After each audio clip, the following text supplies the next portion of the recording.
Welcome to this compilation of 4 sci-fi short stories written by Fox B. Holden. I'll be narrating Earthmen Ask No Quarter, A Matter of Order, Yachting Party, and A Gift For Terra. If you find yourself enjoying the stories and would like to support the channel, please leave a like and consider hyping the video. That helps it spread to more listeners, the channel grows, and I can continue to share these classic gems with you. But for now, let's get to the stories, so sit back, relax, and enjoy. Earthmen Ask No Quarter by Fox B. Holden. Narrated by William Skye. General Taylor knew that Earth could not resist the invaders, so he ordered all units to surrender. But one commander thought he meant Earthmen Ask No Quarter. "Let them in, Sergeant." The white-haired new United Nations World Space Force chief spoke the words as though he had been forced into the most humiliating surrender in history. And he had been. What could he tell them? They were not fools, after all, and he was so impossibly exhausted. Uniform was a mess. All day and all night, words, and nothing. Too many useless, powerless words, all adding up to nothing. Foreign space admirals, ground force field marshals, defense secretaries from a dozen capitals. Where were the iron-field cannon that had been promised for the last 20 years? Where were the new main drives, the new alloys? Promises. Always promises. But where in God's name were they? And now it didn't matter anymore. He let his massive frame slump tiredly for a moment, elbows flattening some of the official litter strewn across the broad desktop, head in his big hands. "General Taylor, sir?" He forced the thoughts from his brain with almost the same physical force with which he shoved his tired body erect. Yes, thank you, Sergeant. Good morning, gentlemen. Sorry to have kept you waiting." There were perhaps 30 of them, all civilians, all crowding for a spot nearest the huge desk, all with stub pencils and sheafs of rumpled newsprint in their hands. A couple of flashbulbs went off. "General, can you tell us what the aliens' intentions are?" And it had begun. "I'm authorized to tell you that the alien spaceship is hostile, but under the circumstances we are convinced with reasonable certainty that their hostility may be mollified to an appreciable degree." He watched them as they got the official double talk down word for word. And then, "In other words, General, we're counterattacking?" "Sorry, that information is classified." "About how high is the alien, sir?" "He is circling Earth in an orbit about 2,000 miles out, passing our own stations about once every 48 hours. "How big is the ship, sir? About what shape?" "It is a cigar-shaped vessel, approximately 3 miles in length and slightly under 1 at maximum diameter." "Have any of our own ships as yet had actual contact with this craft?" "Yes, there has been contact. I am sorry that for the time being the result cannot be disclosed." "There are rumors, General, that the 402nd Space Wing sent a 5 or 6 ship element of J-83 Lancers from lunar base, and that the ships have not reported back. Is this true, sir?" "It is true that they have not been heard from since they left."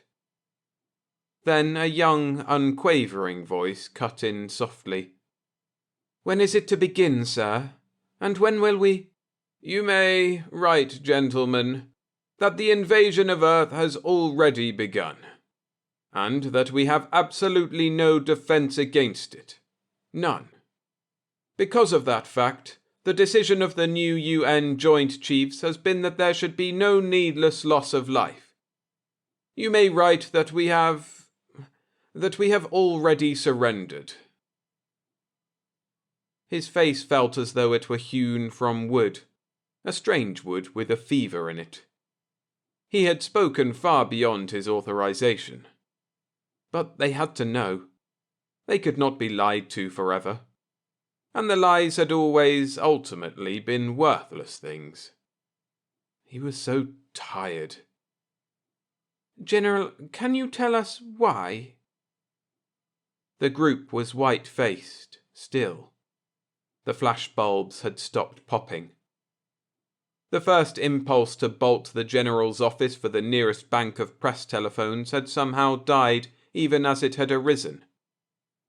Belief and disbelief mingled as one in the eyes of each.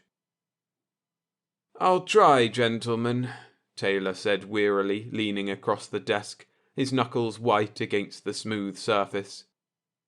"I could talk about our stressing of cultural advancement in this 21st century rather than technological, a trend that has always made us of the military fearful of the future, now at hand, but what's the use of rehashing problems of the past?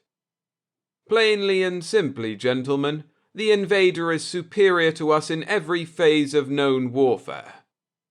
Add to that the element of a surprise attack, and you find us as we are at this moment, beaten irreparably."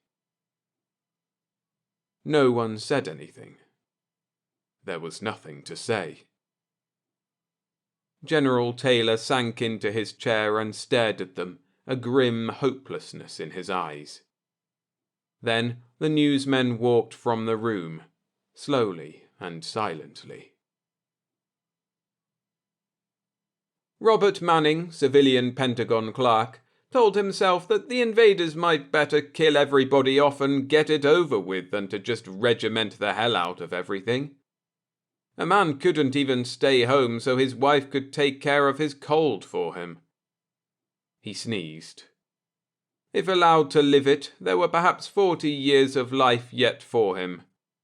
40 years, and they would be slave years. It was all too damned new and just hadn't got through to him yet. What in God's name was it going to be like? There was a sickness in his stomach, and he knew it was not from his cold. "Manning!" He looked up. It was Sweeney, the chief clerk. Manning always thought of him as a man who should have been a first sergeant somewhere. He was big enough and loud enough and certainly had temper enough. "Yes, Mr. Sweeney?" "Need these damn records right away. They all here? Each reel double wound with positive and negative both?" "Yes, sir." Sweeney picked up the bundlesome stack of microfilm reels. "Mr. Sweeney, what is it?" Are they going to get 'em? All of Earth's space outpost and military records? Everything?" "After the Joint Chiefs make out emergency recall orders for every last damn unit, they are. They will check each set of orders against every unit record here, all the way from Corps down to each individual ship." Sweeney grunted. "Then they'll burn 'em, positives, negatives, everything. Then when the ships come in, they will destroy them too." Manning felt something turn over inside him. "General Taylor..." "What the hell can Taylor do? Christ, you're better off than he is. Once every ship is back here and busted up, he won't even have a job. Maybe not even a head." "Every ship. They're all there, Mr. Sweeney. Positives and negatives double wound on every reel." "They better be. Or you won't have a damn head." Sweeney turned and steamrollered out of the office with every existing record, past and present, of General Taylor's new UN World Space Force under one beefy arm. For security reasons, Manning realized, there had been made but a single copy and negative for each of its units. His desk was an old one, practically an antique dating back to the 1940s, and his sonotyper was buried deep in its insides on a wooden shelf that folded out to meet you in an awkward manner when you pushed the desktop up, over, and down. Manning pushed, and with a couple of bronchial grunts, produced the sonotyper. He fed in a continuous paper spool, turned on the current, unhooked the compact microphone from the machine's side, and began dictating the rest of his day's work. Something got kicked viciously out of the keybed. Black shiny squares of something. All he needed was for the sonotyper to go haywire and start shooting its complex insides all over. He stopped dictating to remove his glasses and dry his streaming eyes. His vision cleared, and for an instant settled on the shiny things that had landed near the front edge of his desk. Hunks of microfilm. He picked them up, held one to the light. Words. He fished in a drawer, found a magnifying glass that was used for half-obliterated old files. He could see the words better, but they were backwards. He had the negative. Impatiently he grabbed the other square, and read it. And shivered. And again it wasn't his cold that was bothering him. He would have to call Sweeney right away. Light Space Brigade Experimental. Temporary Outpost Callisto. Force 20 Lancer-type J-88 destroyers. Complement 600. Commanding Colonel Jeffrey Steele. He felt his insides turning to cold jelly. He would have to call Sweeney. God, Sweeney would skin him alive. Somehow the tail ends of one of the double-wound reels must have stuck out a little, got sliced neatly off when he'd hastily jammed its pan cover back on after inspecting it. Then the severed squares of microfilm had slipped down, unnoticed, through one of the desktop cracks where the sonotyper foldaway unit was, and landed in the keybed. Only Sweeney wouldn't understand it that way. And the Joint Chiefs. Oh, God, no. He had to think. And he thought of that other name. On the microfilm record, Steele it was, who commanded 600 men, 20 J-88s.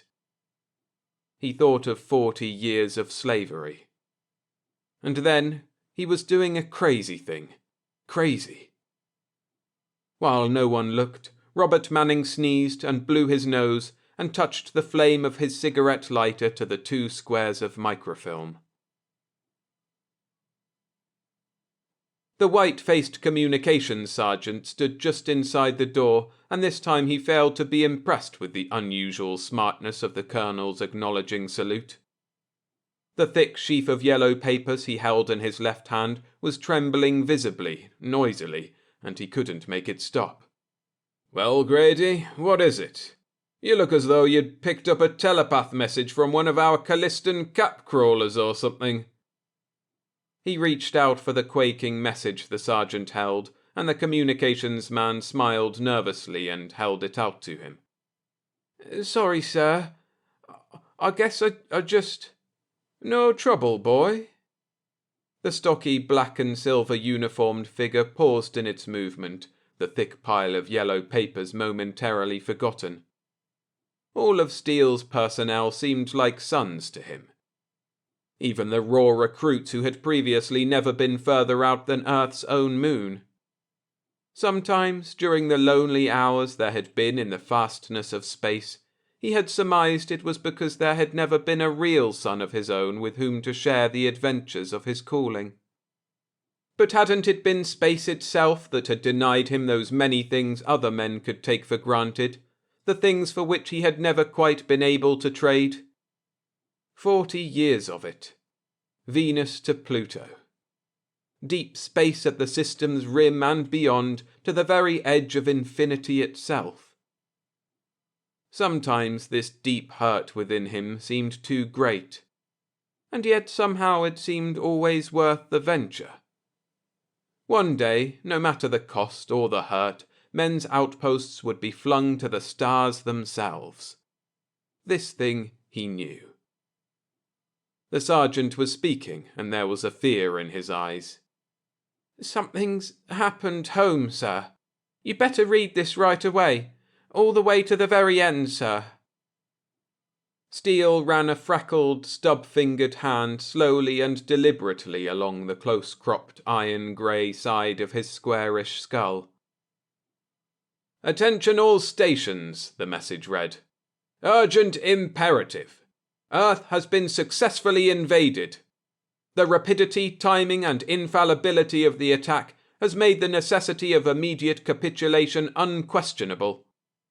The following listed units are therefore commanded, for the good of the planet, to return to home Earth bases at once, with all armament either completely dismantled or destroyed. The conquerors have warned that failure to comply with this command will result in wholesale liquidation of Earth's populace." The long list of outposts followed for 15 closely spaced pages.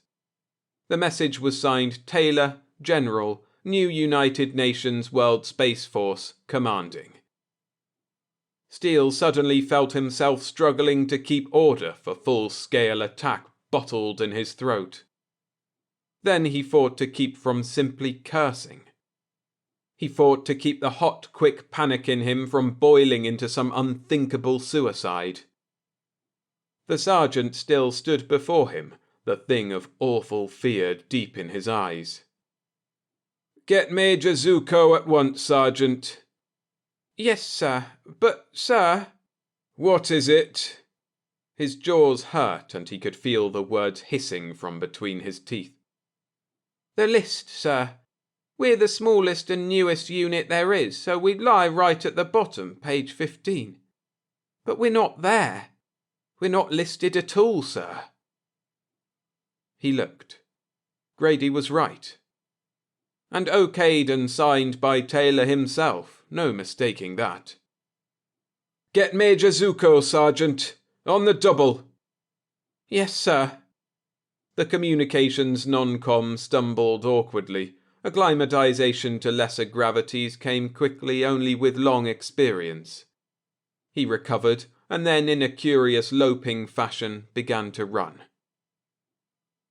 For terse seconds, Steele spoke clipped words into a unit communicator. And then he waited for Zuko. It would be a moment or so yet. He looked at the message again, reread it, tried to glean information from it that it didn't contain. It told what, but it didn't tell why. Nor even how. It was just a command to be obeyed like any other command. No, it wasn't the soldier's place to question. Never the soldier's place to question. "Here is an ideal," they would say. "Here is the thing you must work or fight for. Here is what is worth believing in." And the soldier believed. If he did not, he was fortunate, for then he just had a job to do. But if he believed, he was the most hapless creature in the universe. For sooner or later, the ideal wore thin as a facade for the more practical expediencies which moved behind it.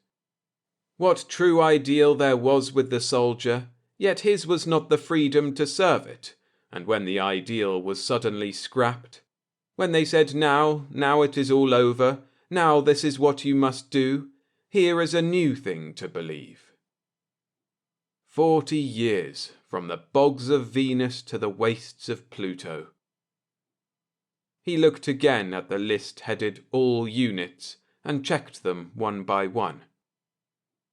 Grady had been right. Experimental simply wasn't there. Maybe an experimental light space brigade on a dark little world like Callisto could get lost in the shuffle. But he knew better. With Earth at stake, Taylor would allow no such error. Taylor knew every one of his units by heart. He must. He thought about Taylor. He thought about him the way he had known him as both soldier and individual, as general and as a man. Character, principle, guts. The three biggest things about Taylor. A man who followed orders to the letter, a man who would surrender of his own volition no matter what price to pay the piper. That was where the principle came in, the character, the guts. He looked at Taylor's facsimile signature again. Signed by force? By threat? Obviously. The message itself said as much. But if somehow there'd been a mistake, a record overlooked, Taylor would know, and would... But who else would know? At a glance, who else would know? And then, how much would Taylor dare?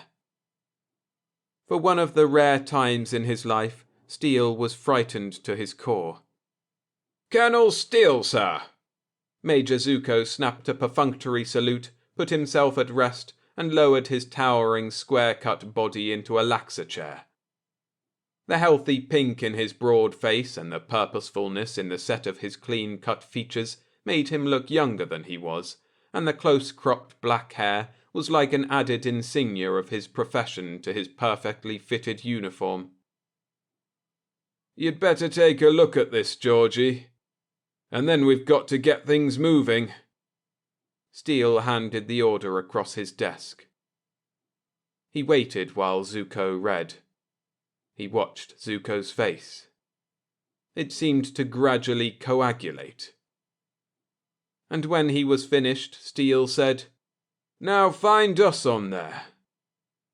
"But I don't. Anything else? Any other details? Is this—" "It's as true as the leaves on your shoulders, Major. And that's all there is so far. Grady will be in with anything else when and if it should come. Well, what are you thinking?" "Thinking? If this damned thing isn't some criminal joke, there's no thinking to it, Colonel. We just go, period. I'll get—" "Just a minute. Did you try to find us on there? What do you make of that?" "A mistake. Some clerical mistake, that's all. What else could be made of it? On an order like this?"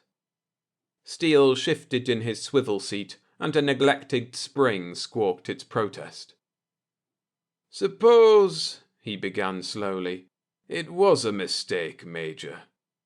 But Taylor put his name to it anyway, just the way it is. Now, do you think he'd be likely to miss such an error?" Zuko hesitated, a scowl corrugating his wide forehead. "No, I don't think so. But whether he was likely to or not hasn't anything to do with it. The mistake was made. He didn't catch it, but he signed it, sent it, and it means us like all the rest of them. Period." "I think he caught it, Major." "What do you—" "I mean just that. He caught it, and still signed it." "Colonel, don't be crazy. With a gun in his back?" "Just the point. The people holding the gun would of course have grabbed the records as a check against Taylor's written command. It's the only way they'd have of knowing what was what. They'd do all they could to make sure they were given the complete works, of course, but ultimately they'd have to trust Taylor, trust his fear of their terrible power and staggering advantage. Only, let's say there was a mistake. One way for it to be caught. Taylor, he'd know at a glance, the one man who would. And he still signed it. Nuts, Colonel, nuts. What you are suggesting is absolute nonsense. With the lives of billions of people in the balance, you mean he'd... Leave it up to us. With only 20 J-88s? With a planet full of people in the balance? Sir, do you think Taylor's a lunatic or something? Steele groped for an answer that would take the cold logic out of Zuko's questions. The exec had to be wrong. There must be an answer. "Zuko," he heard himself saying at last, "there were only 3 of our craft out today, all behind the big boy, and I've ordered them in, damped and clammed up. I've grounded the rest. And if we don't get anything from communications within the next couple of hours, like a notification of error and correction—" "You must be out of your head, Colonel." Zuko stood up, towered over the big desk. Veins in his wide forehead stood out redly, accentuating the growing colour in his stiffened face. "In a couple of hours we go into eclipse. Not for long, but while we are, we won't be able to pick up anything. Suppose then the notification comes. While we're working out some crazy plan, still thinking Taylor was trying to pull a cute one. Do you think we can take a gamble like that? Do you think we have the right to take a gamble like that?" "As it is," Steele replied slowly, "our people are to be slaves. For all we know, forever. A little dramatic, aren't you? Would you call it a situation to be taken lightly?" The other straightened, said nothing. "Major, Taylor was taking a shot in the dark. We're a fantastically slim hope, but we're the only one he's got. And I think that right now you are a greater enemy to Earth than all her invaders." "Liberty or death, Major, that's what Taylor was saying to us when he knowingly put his signature to a fluke error." "Oh, for God's sake, Colonel, come off it. It sounds just Jim Dandy, but you haven't even got a plan. Infinity to 0, those are your odds. And if I thought you were seriously considering not going in, I'd—" "Yes, Major, you'd what?" The door opened. It was Grady. There was a communication folder in his hand. Silently, Steele took the folder. There was an expectant look on Zuko's flushed face as his superior read the brief message. Then Steele looked up. "No," he said, "it's not a notification of error and correction. Simply a follow-up directive ordering all recalled craft to navigate the final 10,000 miles of their Earth approaches in intervals of not less than 20 minutes each. Seems the invaders have their entire headquarters and supply set up in a mothership circling Earth, and they aren't taking any chances." "Under these conditions, then—" "As far as we're concerned, Major, the conditions are the same." For a moment, Zuko stood immobile, his dark eyes snapping down to lock with Steele's. But the colonels did not flinch. And then the Major pivoted and left Steele suddenly alone in the small office. He had hardly completed the all-units bulletin when the call buzzer from operations sounded. Within the next hour, his 600 men, his 20 small J-88 Lancers, would be loaded to the fins with all the arms they could carry, and then— Fleetingly, the thought nagged at him. Was Zuko a coward or right? 20 tiny J-88s balanced against the lives of 4 billion people. Yet there would be surprise and the overconfidence of a powerful victor after an easy conquest. And more, there would be the will of a small band of men. He flipped up the buzzer switch, and the operations lieutenant appeared on his small desk viewer. "Yes, Lieutenant. Did your group have some difficulty in understanding my bulletin?" "No, sir. We're getting things space-shape at our end right now. But, sir, you said that 20 craft were to be prepared." "Yes, that's correct. All of them." "But there will be only 19, sir. Major Zuko blasted off nearly a half hour before your announcement, in a completely unarmed J-88, and, he said, on your authorization." For a moment, Steele said nothing. His mind seethed, yet he understood. "Very well, Lieutenant. You will stand by for a second bulletin." The young officer's face faded from the screen, and Steele tried to think. Obvious, of course, but he wondered how much Zuko could be blamed. A frightened man, A coward, perhaps, doing what he thought was right. But it was not right, and they must now act swiftly, for if the enemy were warned in sufficient time... Infinity to 0, Zuko had said, were his odds. Perhaps. But there would be 19J88 armed to the fins. They had kept Zuko waiting 3 hours after he landed. He had immediately been placed under guard upon setting the unarmed Lancer down at National Spaceport, and they had not believed him until his shouts of protest had been overheard by one of their officers. It had almost been for nothing. But now they were taking him to the Pentagon, into Taylor's own suite of offices. And Taylor was there. A different-looking Taylor than Zuko remembered, no longer the bulky, solid-looking figure. One, drawn, as were those few of his staff working with him under the orders of the alien commander. It was the alien who spoke. Taylor sat white and silent. "My officers inform me that you have attempted to convince them of an impossible story, Earthmen," he said. He was man-like, only taller. His head was bald and like a fleshless skull, and there was the glitter of a strong intelligence behind the widely spaced double-lidded red eyes. And Zuko repeated his story. Shamefully, fearfully, he told it. And as he did, new colour flushed Taylor's lined face, then subsided to the whiteness of helpless anger.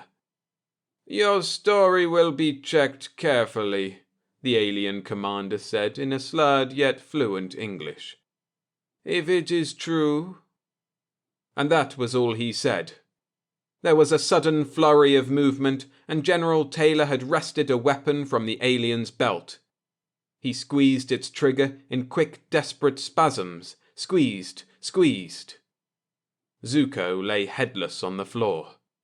Zuko, the alien commander, and his guards. "Hide them! We've got to hide them!" Taylor was yelling at his paralyzed aides.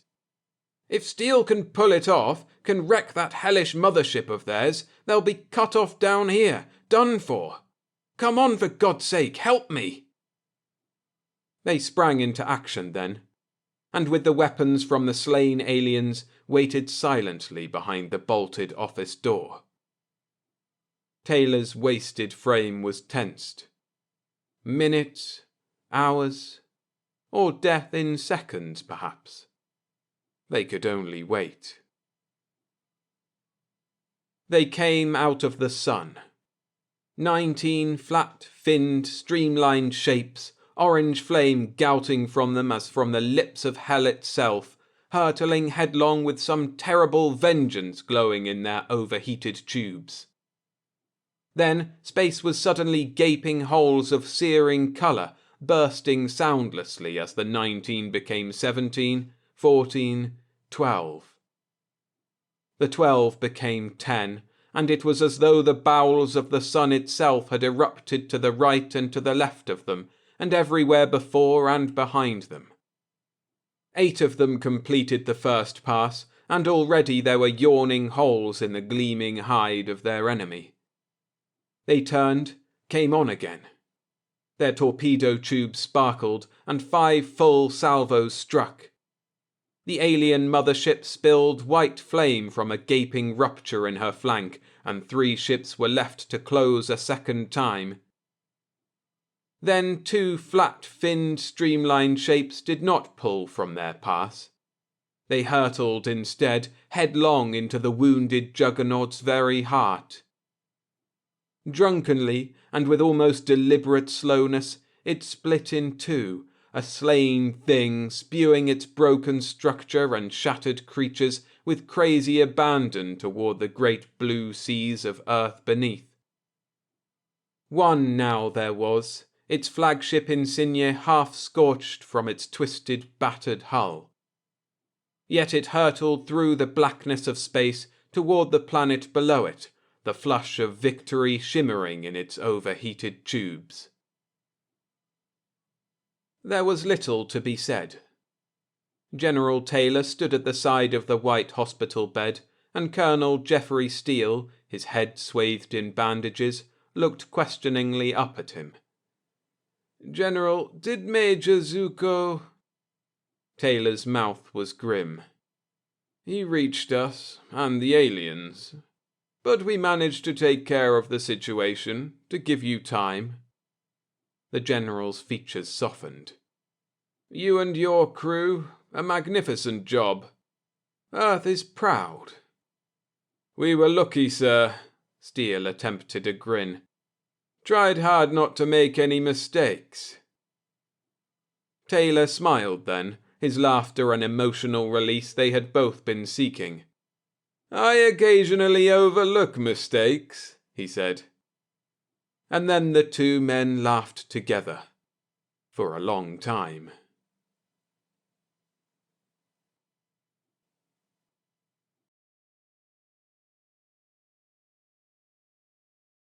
A Matter of Order by Fox B. Holden. Narrated by William Skye. Balance is a fundamental law of order.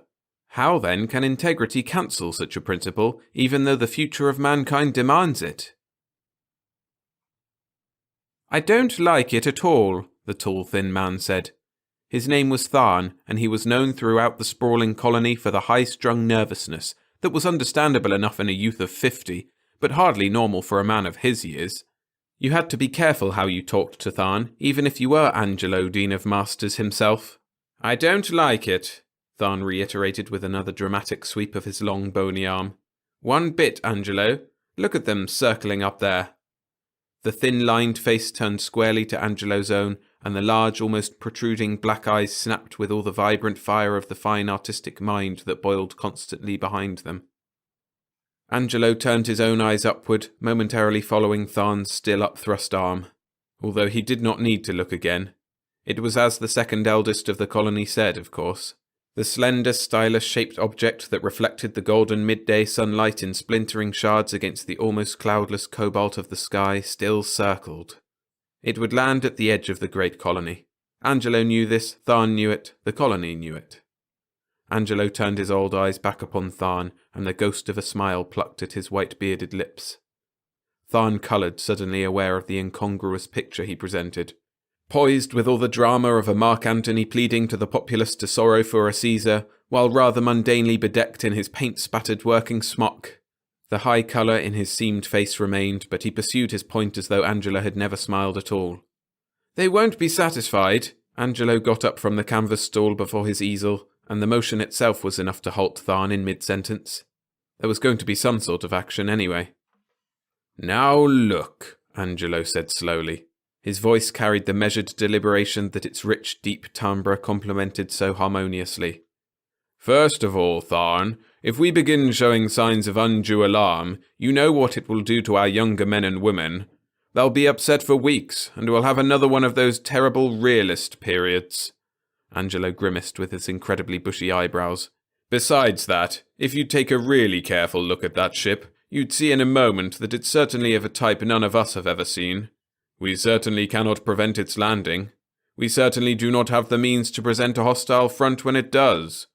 Therefore, we shall go to the dell and greet it. I would estimate," Angelo turned his massive white head slowly for another glance above the low alabaster walls of the mosaic-tiled courtyard, "that they will effect a landing within another 10 minutes or so. If you'll send an apprentice to go fetch Mela, the philosopher, and Gazy, the semanticist, and I think Ojar, the orator, with word to meet us by the lesser amphitheatre there, we can be on our way directly. Oh, and Tharn." Tharn followed the First Elder's glance to his paint-smeared smock, coloured once more, and immediately erupted into a volcano of action, as though rounding up a young jackanapes apprentice and locating and donning a suitable street toga were things that could be simultaneously accomplished. He exited, mumbling heatedly between cries of "Boy! Boy!" and Angelo smiled again and prepared his own person for the meeting. He mused that Mela, the philosopher, commented often in his evening wine that to run was never to escape, only to change the pattern of pursuit, and of course you couldn't argue much with Mela. Not and win, but then nobody on St. Catherine very often argued to win. Where was the pleasure in that? There was a great scorched spot in the soft greenness of the gently rolling earth, and it widened like an undammed muddy pool as the thundering cylinder of steel lowered itself on a pillar of flame. They kept a respectable distance, Angelo, Tharn, Mela, Gazy, Ojar, and the several hundred curious and apprehensive of the colony who had followed. Angelo had decided the closest possible spot for waiting, stopped there, and then made no move save to shield his eyes from the terrible glare of the ship's landing jets as it made its cautious descent. As he had predicted, the chosen landing spot was at the extreme northern edge of the dell, near the lesser amphitheatre, and they had all just arrived in time. The ship settled, its thunder ceased. Masters, students, and apprentices alike unshielded their eyes, and then all were turned in unbroken silence toward Angelo himself. He was Dean. He could deal with this. Angelo hesitated for perhaps a full minute. In that time he ordered the scene in his mind. The ship from space thrust upward toward the heavens like some weapon of challenge, surrounded by the gentle undulations of the low Renoir Range to the far west, the rugged ice-capped Alps of Cézanne to the south, and further distant still, the low, wind-tossed and wild Van Gogh plain that stretched endlessly to the east, and finally to the north, the fertile richness of the valleys of Rembrandt, which reached as far as the eye could see. All this and the warmth of the clear atmosphere that embraced it all was seen and felt in that minute, by Angelo and by the rest, as he intended they should. This, the minute seemed to say, is yours. Do not betray it. And then he was walking with the dignified deliberation of his office toward the ship, the pure white of his full toga billowing gently in the soft breezes of the dell. There was a clanging sound. A round section of the ship, near the wide fins of its stern, swung open. Men came through it, started down a series of metal rungs to the ground. As he walked, Angelo counted them. 1, 2, 3. 3 men. 3 men from Earth, of course. And he knew what they wanted. They met halfway. 3 men from Earth in their blue and silver uniforms, their heads close-shaven, their boots polished as though fashioned of metal, and Angelo, inches shorter than they, far greater in girth than they, with his feet in hide sandals and his long white hair falling free to merge with the rolling folds of his single garment. The man in the middle of the uniformed trio spoke, the obvious leader. "This is the colony of artists, planet of St. Catherine." The heavy sound of his voice seemed to balk at the words ever so slightly. "You are their leader?" "I am Angelo, Dean of Masters here," Angelo replied. "I do not lead, but guide instead. I am at your service, gentlemen of Earth." "You seem certain of where we are from." "But of course. Do I not immediately recognize and speak your tongue?" "You would, of course," the leader said, and Angelo did not miss the hint of grudging acknowledgement in the voice as he said it. In face he was little different than the other two, although perhaps a year or two older. But for all practical purposes they were the same. The high foreheads, the too closely spaced blue eyes, the sharp, disciplined features, the lack of any genuine character at all. They were as much of the same bolt of cloth as the uniforms they wore. "Of course," Angelo smiled. "Our memories here on St. Catherine are fortunately long, and our libraries are well filled, and well used. And of course we have been expecting you." "Expecting us?" "Naturally," and again Angelo smiled. "It is a philosophical truth after all. Man is a social creature by nature, and as such must continually seek the company of his own kind. And of course," and there was the hint of a repressed glitter in the old man's eyes, "the people of Earth have always known and have never forgotten where we of St. Catherine were to be found." The leader reddened and seemed on the point of explosive speech, and the muscles of his jaw hardened as he controlled his impulse. Angelo waited. "You are of course correct," he said after a moment's pause, "and it will perhaps be best for all that we understand each other clearly from the beginning. We come to you in some embarrassment. We come to you asking a favour." The last word the leader uttered with a distaste that the best of his self-discipline could not control, and Angelo chuckled inwardly. A favour, was it? Embarrassed, were they? He could quite imagine. "Perhaps," Angelo said, "it would be more comfortable to discuss your mission in my studio. Will you gentlemen follow me, please?" He turned and began walking back to where the others waited, and the 3 men from Earth followed him. At first they balked for the briefest moment, but they followed him. The studio of Angelo, Dean of Masters, was open to the sky like his courtyard, for this was the fair season on St. Catherine in this latitude, and not yet time to draw the transparent tarpaulin skylight across the tops of the studio walls. Angelo had seated himself near the centre of the superbly muralled room, on one of the low, colourful cushions so widely preferred in the colony to the more formal furniture that was still to be found, to some extent, in the shops and homes of the artisans. Artists in their own way, of course, and some practical work had to be put up with to satisfy the more mundane requirements of existence. As long as they took true pride in the beauty of their work, the artisans would always be very welcome members of the colony, as well, to be sure, as necessary. And seated in a semicircle behind Angelo were the other elders, and 2 or 3 advanced students to cater to whatever needs might arise during the conference. There would be no apprentices here. Before Angelo, taking to their cushions rather awkwardly, his beard fortunately was of sufficient luxuriance to cloak the tiny smile of satisfaction at his lips, were the 3 Earthmen, their leader of course in the centre and facing Angelo directly. "We may begin at any time," Angelo said in his most courtly fashion. Those behind him nodded, Tharn for once a little absently because he had become involved in a rather difficult line sketch on the tablet supplied him for note-taking. He didn't approve of these strangers, but there were more important things than interstellar visitors, especially since they were only Earthmen, and Angelo was insisting on taking full charge. He, Tharn, was through arguing. Walking multiplication tables. Pah! Angelo could have them then. "It is possible you are not aware here on St. Catherine," the leader began with the slightest tinge of sarcasm, "that on Earth there is, at present, a rather regrettable difference of thinking on policy." "Another political slaughter, that is," Angelo countered, not too lightly for the obvious allusion to St. Catherine's complete lack of any kind of electrical or electronic communications. "A major war, in other words." The leader flushed slightly. "Well, yes. As a matter of fact, it has gotten somewhat out of control." His teeth were almost clenched as he made the admission, and Angelo easily sensed the pain in the man at having to make it to the artists of St. Catherine, of all people in the universe. "Out of control," the leader was continuing, "to the point where, in fact, and according to the unimpeachable findings of our actuarial computers, human life on Earth is threatened with complete extinction." The leader hesitated, interpreted the looks in the eyes of the men whom he faced, and found himself not quite able to meet them with his own. But he continued, best to get it said once and for all. "We are now, of course, well aware that predictions which were once thought the mere rantings of alarmists, religious and philosophical cranks, were tragically accurate. Both sides are perfectly matched from the technological aspect, of course. The so-called secrets of science cannot be kept secret at all, at least not by men. They exist everywhere in the universe, for any man to seek and to exploit as he sees fit." He paused, at last found the temerity to meet the gazes of the others. "Go on," Angelo said.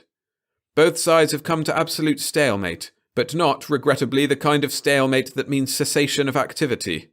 In a conflict to the death, stalemate simply means battle without victory, battle until neither side has a living man left to fight. So in short, we are desperate. There must be a victor, or Earth is lost entirely. One more mass strato attack with L-bombs and... well, at any rate, there must, as you can readily understand, be a victor, and soon.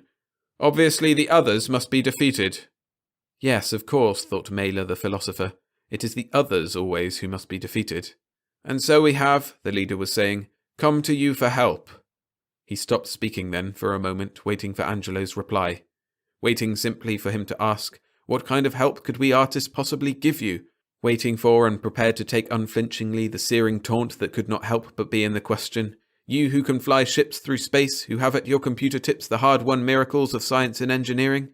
But wordlessly the leader waited. And in the brief moment before he spoke, the history of it all flashed through Angelo's mind. The history that began with the revolt. 3 centuries ago, with the ancestors of them all on St. Catherine. The artists, the philosophers, the writers, the orators, the dramatists, the poets, all of them who had, when at last they could no longer stomach their civilization's arrested adolescence and its refusal to be weaned from its electronic and atomic toys, remembered the first fundamental law of order in art and put it to devastating use. Unity. In unity, they rebelled. They warned first in fairness. They took pains to point out carefully that it is a healthy sign for the developing child to become intrigued with movement, sound, and colour, that it was normal for a child to spend hours observing, examining, operating, even building a new mechanical toy. But when his new books gathered dust and fell into disuse, when he could quote all of Faraday and none of Swinburne, when this happened, his development as a human being of full depth and breadth was at an end. When he became hypnotized by his toys. When motion and force became an obsession.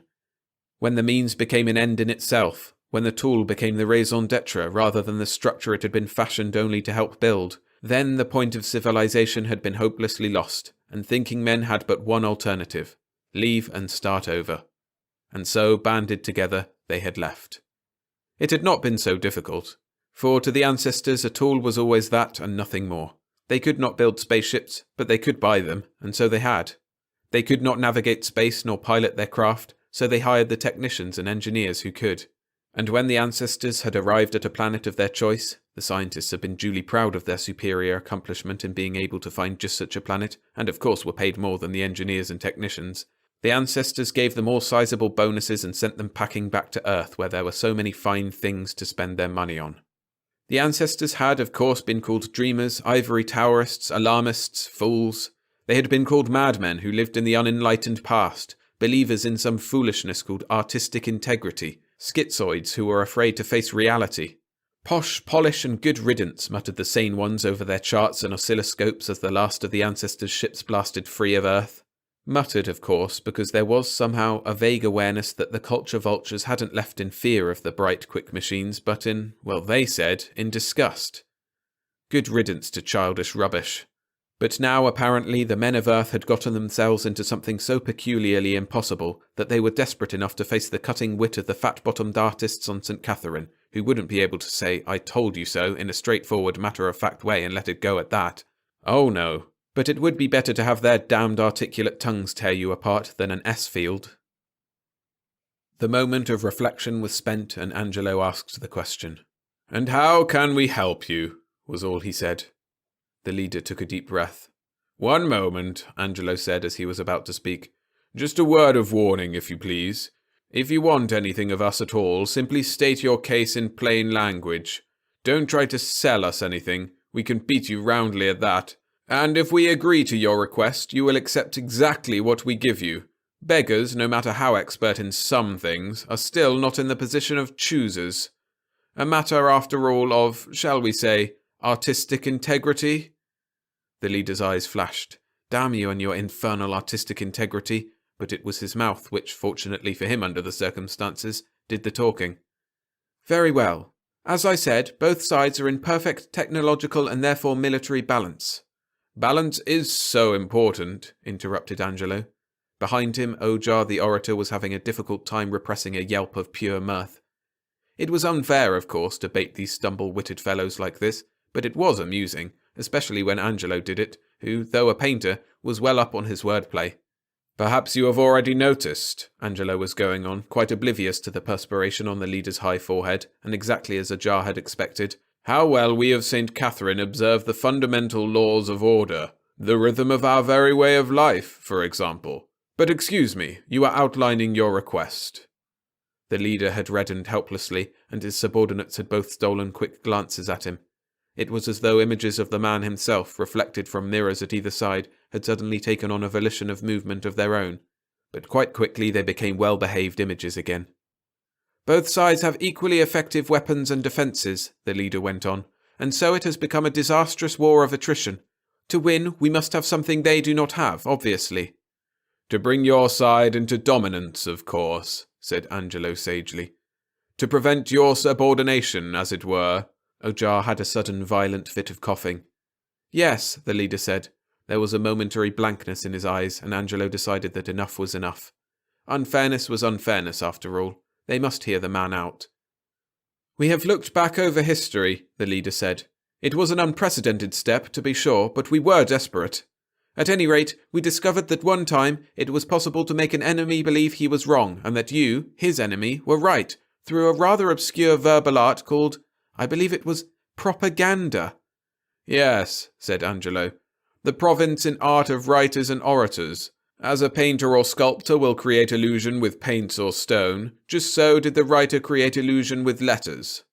"So we came to understand," the leader said, trying a little note of sarcasm of his own. "Our present difficulty is this.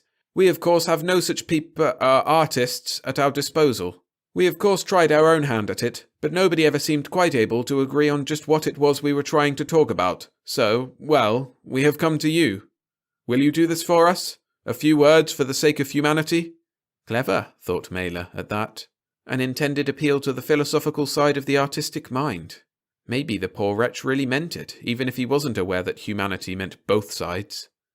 To answer you, Angelo was replying, I'll of course have to summon our Master of Letters. It may not be easy to win his assent, I warn you. He can trace his own ancestry all the way back to newspaper reporters, advertising copywriters, and trade journal writers, and so has naturally inherited their bitterness toward all such prostitutions of the art of writing and artistic integrity in general. And you will admit that hacking out propaganda to order is of course just that, to say nothing of the moral aspects involved. However, magnanimously Angelo lifted his right arm and beckoned, and the student was at once at his side. Fetch Master Forsyth at once, and tell him I said to leave his new quarto behind. This is urgent. The young woman left, and they waited. A cigarette? Angelo proffered the leader. There was surprise on the man's face. You mean you can make... Just crude paper and tobacco grown in the soil, Angelo said apologetically. Untouched by any rays but the sun's, I'm afraid. And our few medicine men, we have all kinds of hobbies here, of course, just won't comment. Here, and a light. The leader had almost finished his cigarette when the Master of Letters arrived.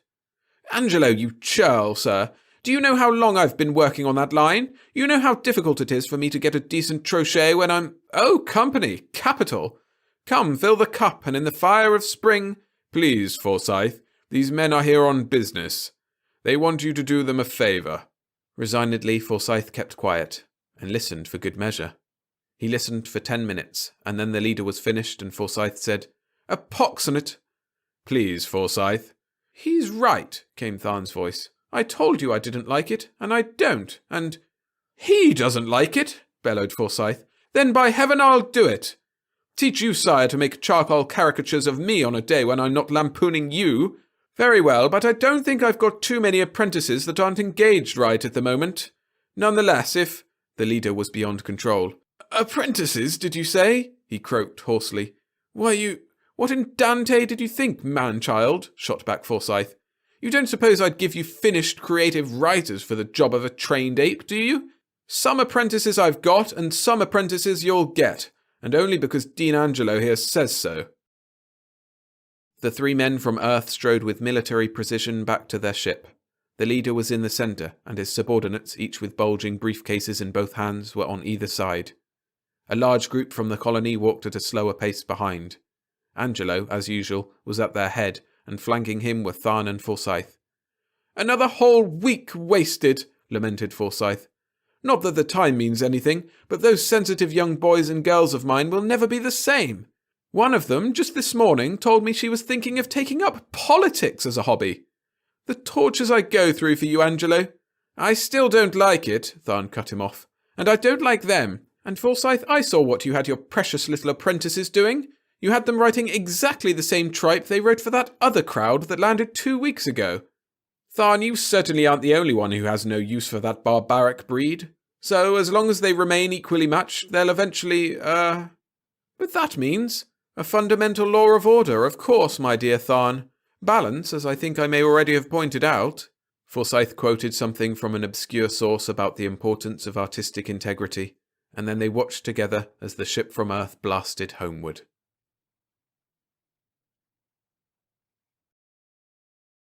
If you're enjoying the stories, hit the like button.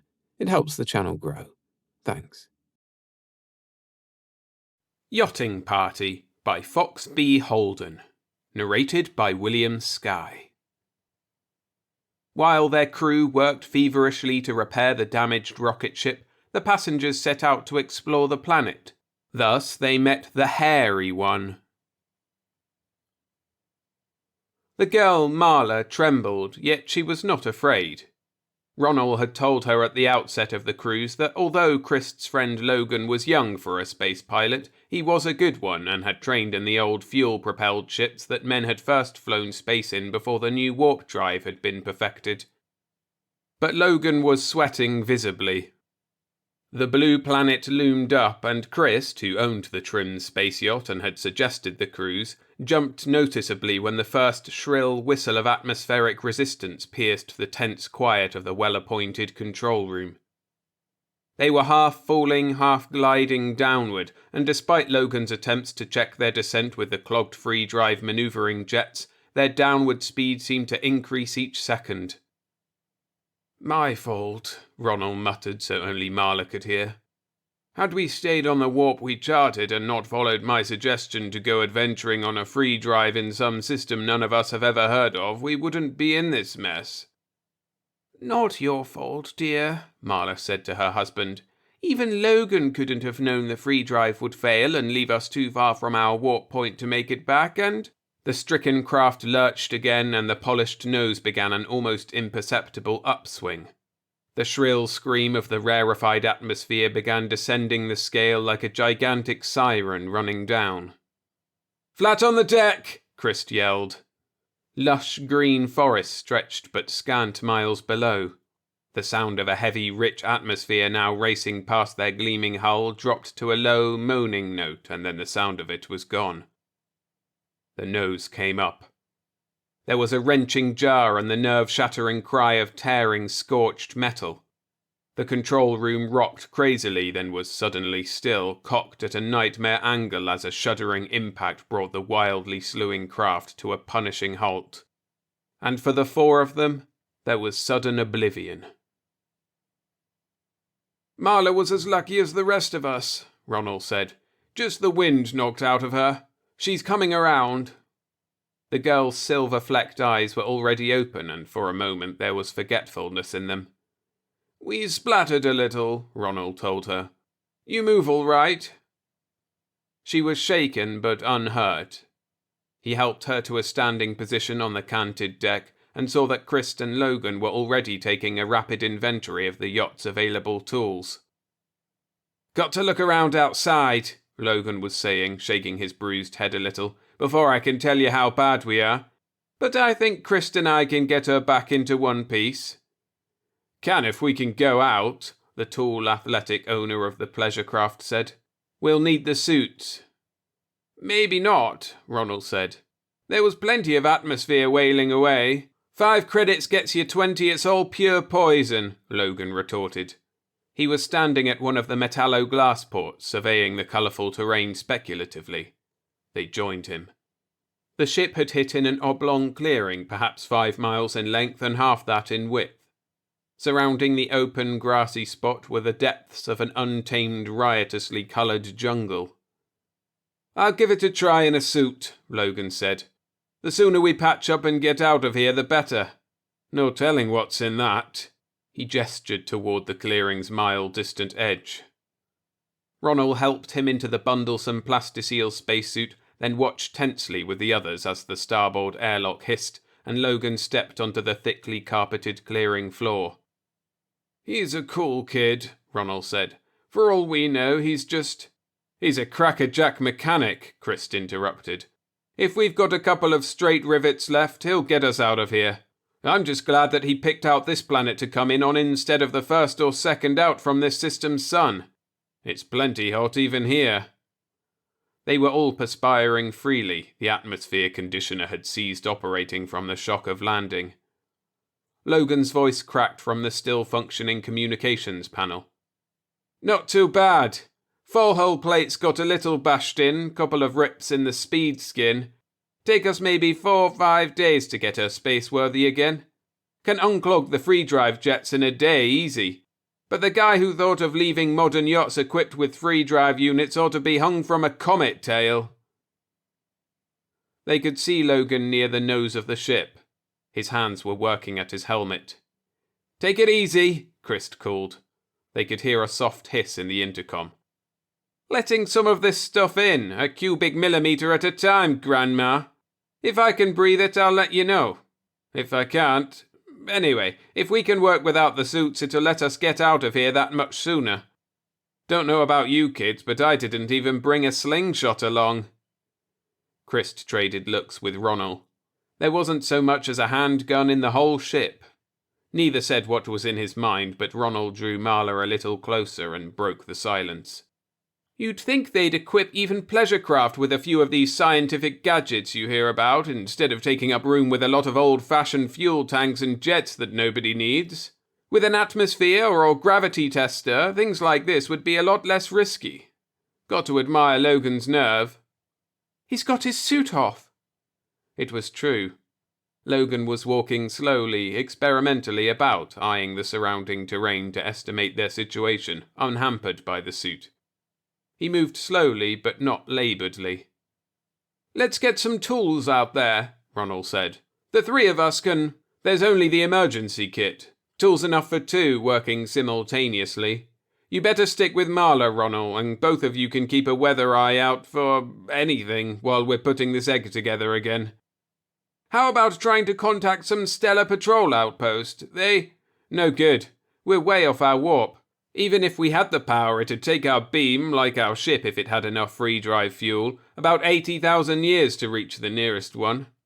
Remember, kid, we had warped some 50,000 light years out before you talked Logan into leaving the warp to fool around in free space for a while. Until we can jet our way back to warp point, we can forget about communication." Ronald understood too clearly what Chris was talking about. Travel in free space, the ordinary three-dimensional kind, was measured in miles. Warp travel was measured in parsecs. Free speed, with old-fashioned fuel-eating jets, which were supposed to be carried as emergency power units only, was 40,000 miles a second at best. Warp speed, depending on the dimension you used, had a top of better than 1,000 light-years a minute.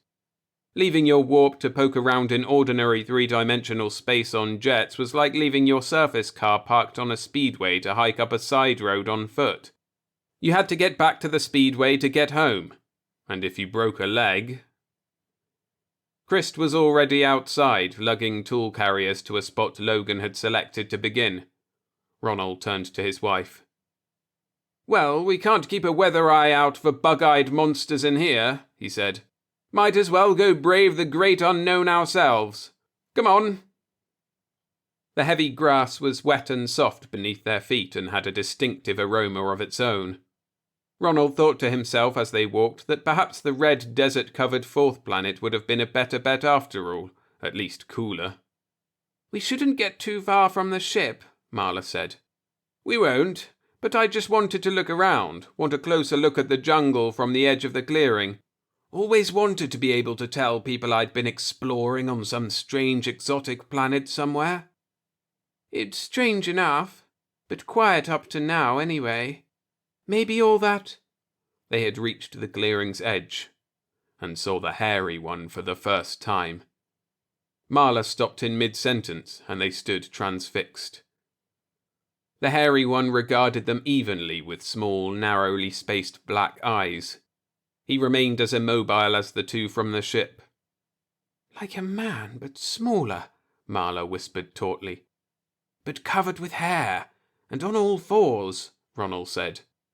Marla started to speak again, but he silenced her with a nervous gesture.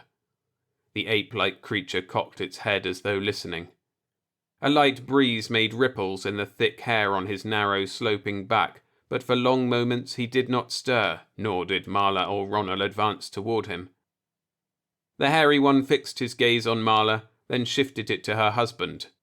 Then, as though at a signal, he turned abruptly and shambled off into the dense undergrowth at a rapid pace without so much as a backward glance. "Better be on our way back," Ronald said. "If he's displeased with us, he'll have his whole tribe on our necks." To run a mile's distance had never been difficult for either the man or woman before, but on this lush planet with its heavy, sweet atmosphere and slightly greater gravity than that of their own home sphere, it seemed to both that the distance between them and the ship would never be covered. Ronald glanced over his shoulder twice as they ran, but there were no signs of activity at the jungle's edge. But the heavy foliage would make perfect camouflage for an entire army. Christ dogged the airlock shut. "The best bet," he said, "is to barge right in and let them all see us. If we can let them know, or get them to understand that we're weaponless and harmless, they won't attack." "That would only work if their thinking is based on our system of logic," Logan said. "We don't know that it is. It could easily be suicide to step 1 inch inside that seething tangle." "But you've both missed the big point," Ronald said. "I doubt very much if he or they can think at all as we know thought. He is no more than a beast, a jungle beast, and would behave according to what I've read is the first law of the world. Exterminate the intruder to protect yourself. And I think if he and his kind did attack, it would be under cover of darkness." "He might have killed us both an hour ago," Marla said then, "but he didn't. He showed no sign of hostility." "She's right on that," Ronald admitted. "He ran." There was silence for a moment, and then Logan spoke again. "We could go on like this for hours and get nowhere. Hours that could be a lot better spent. We know nothing of the situation on this planet beyond the hull of our own ship. I think our best protection is completing repairs as quickly as possible and getting out. Ronald and Marla can still keep an eye out. If anything happens, we can always get into the ship before they reach us. We'll all have to remain within the ship at night, of course. And without any weapons, that's all there is to do." In the days of feverish work that followed, the life that they all could feel was teeming within the hot, moist jungle that surrounded them gave little hint of its presence save for an occasional beast-like scream and the cries of birds. And the nights were quiet save for the sound of warm breezes riffling their way through lush foliage. "But I can feel 1,000 eyes upon us for every move we make," Marla said. "It'll be over in a day or so," Ronald reassured her. "Logan says that we'll be able to blast off without even trying to shift the ship's position. Chances are we won't even set eyes on our hairy friend again, much less any of his tribesmen. Don't worry." But it was the next morning that they saw the hairy one again.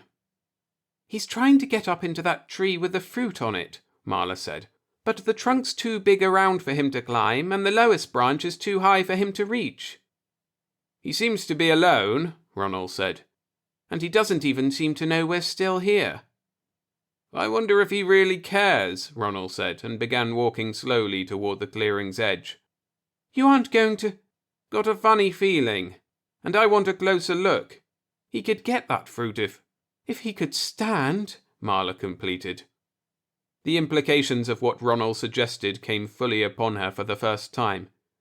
Quite evidently she understood now the all-fours attitude of the hairy one was not just for ease of jungle travel.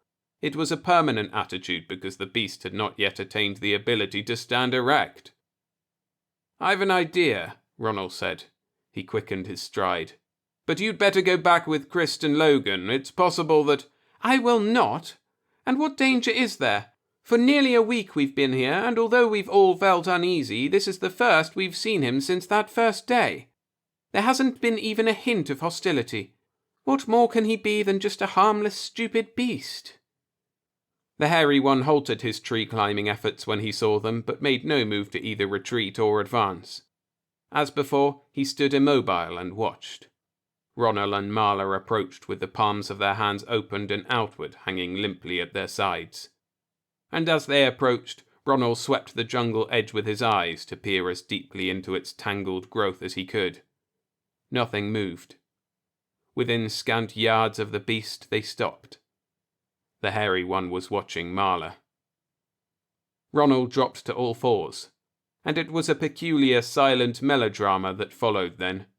A highly cultured man from a well-ordered, civilized galaxy making a crude attempt to teach a beast to walk on the face of a planet which but a few days before he had never known existed. Why, Marla wondered. What fascination had there always been between alien cultures that had always made one attempt to instruct the other in its ways?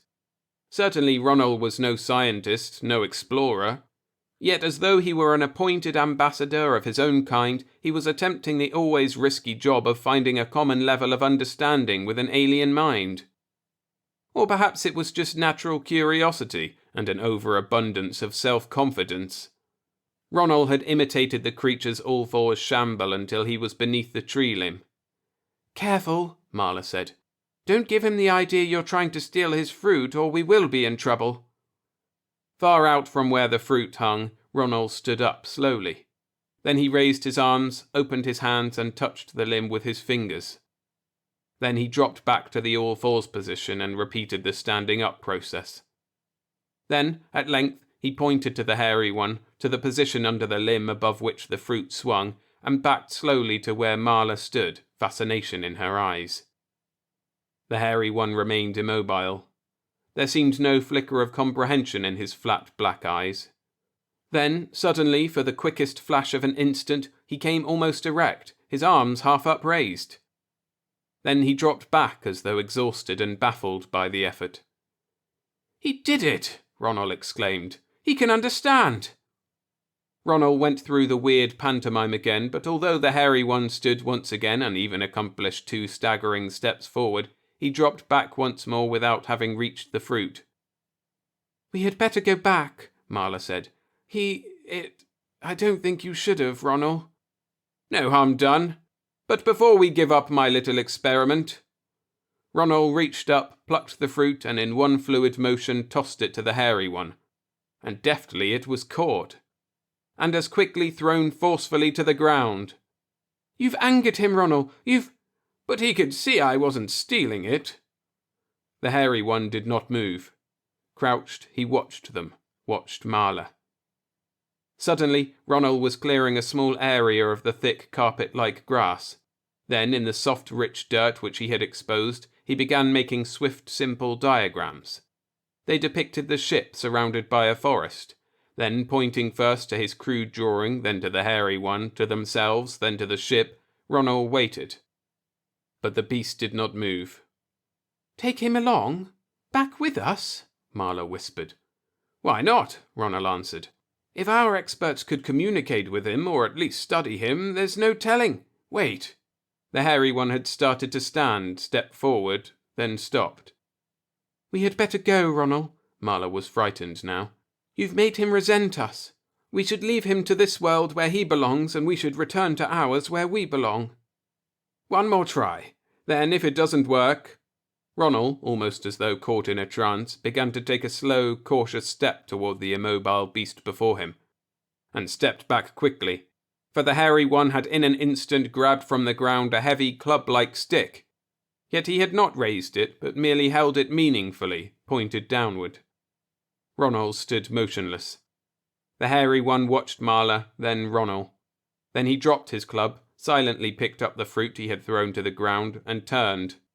Then he vanished once more into the jungle. A day later, familiar moment before Logan punched the acceleration warning buzzer for takeoff and switched on the jet detonators, they saw the hairy one for the last time.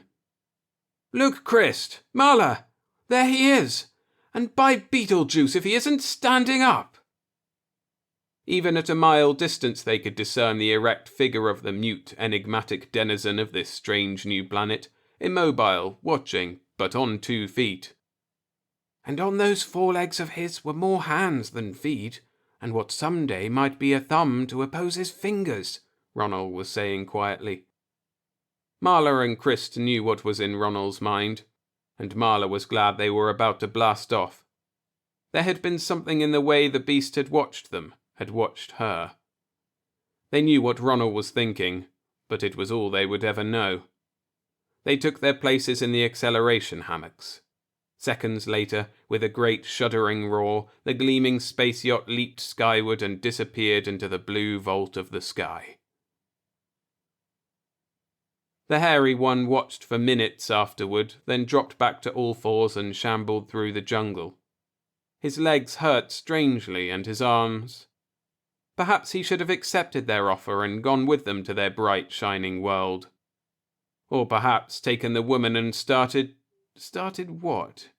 He could not remember. He stumbled awkwardly into the overgrown ruin of shattered masonry and twisted steel wherein he slept, and laid down. He felt very tired.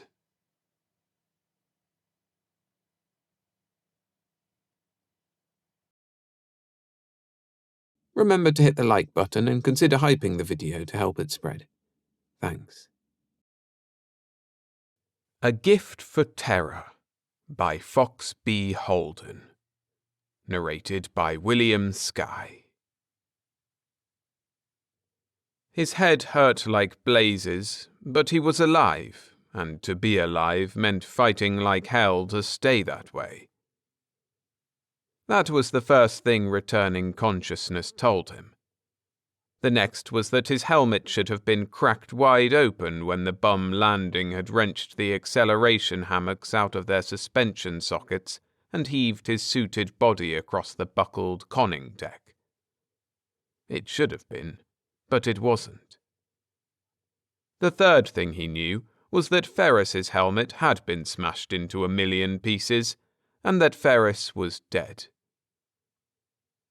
Sand sifted in a cold red river through the gaping rent in the side of the ship, trying to bury him before he could stand up and get his balance on the crazily tilted deck. He shook loose with more strength than he needed, gave the rest of the muscles in his blocky body a try, and there wasn't any hurt worse than a bruise. Funny, Ferris was dead. He had a feeling somewhere at the edge of his brain that there was going to be more to it than just checking his oxygen and food concentrate supply and walking away from the ship. A man didn't complete the first Earth-Mars flight ever made, smash his ship to hell, and then just walk away from it. His astrogeologer navigator was dead, and the planet was dead. So a man just didn't walk away. There was plenty of room for him to scramble through the yawning rip in the buckled hull plates. Just a matter of crawling up the river of red sand and out. It was as easy as that. Then Johnny Love was on his feet again, and the sand clutched at his heavy boots as though to keep him from leaving Ferris and the ship. But it didn't. And he was walking away. Even 140 million miles from the sun, the unfiltered daylight was harsh, and the reflection of it from the crimson sand hurt his eyes. The vault of the blue-black sky was too high, the desert plain was too flat and too silent, and save for the thin Martian wind that whirled delicately fluted traceries in the low dunes that were the only interruption in the flatness, there was no motion, and the planet was too still. Johnny Love stopped his walking. Even in the lesser gravity, it seemed too great an effort to place one booted foot before the other. He looked back, and the plume of still rising smoke from the broken thing that had been his ship was like a solid black pillar that had been hastily built by some evil djinn. How far had he walked? How long? He turned his back on the glinting speck and made his legs move again, and there was the hollow sound of laughter in his helmet. Here he was, Johnny Love, the first Martian, and the last. Using the last of the strength in his bruised body to go forward when there was no forward and no backward, no direction at all. Breathing when there was no purpose in breathing. Why not shut off the valves now? He was too tired for hysteria. Men had died alone before. Alone, but never without hope. And here there was no hope, for there was no life, and no man had ever lived where there was not life. But he had come to see, and he was seeing. And in the remaining hours left to him, he would see what no man had seen in 500,000 years. Harrison and Janes or Lamson and Fowler would not be down for 20 days at the inside. That had been the timetable. 20 days, 20 years, he heard himself laugh again. Timetable. He and Ferris first, then Harrison and Janes. Then Lamson and Fowler, all at 20-day intervals. If all landed safely, they would use Exploration Plan 1, Condition Optimum. If only 2 crews made it down, Plan 2, Condition Limited. And if only one made the 273-day journey from the orbit of Terra, that would be Plan 3, Condition Untenable, Return. The 20-day interval idea had come from some earthbound swivel chair genius who had probably never even set foot in a satellite operations room. Somebody had impressed on him when he was young that egg carrying was a safer mission with a multiplicity of baskets.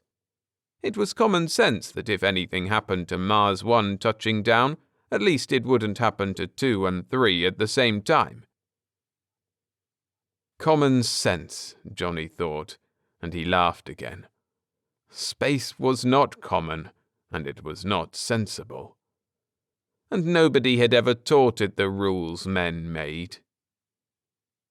He kept walking, seeing, thinking and breathing. For a long time.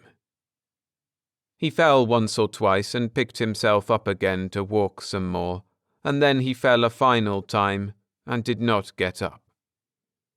Red sand whispered over him, danced lightly, drifted. The flat, wide-tracked vehicle swerved in a tight arc, throwing up low, ruby-coloured clouds on either side.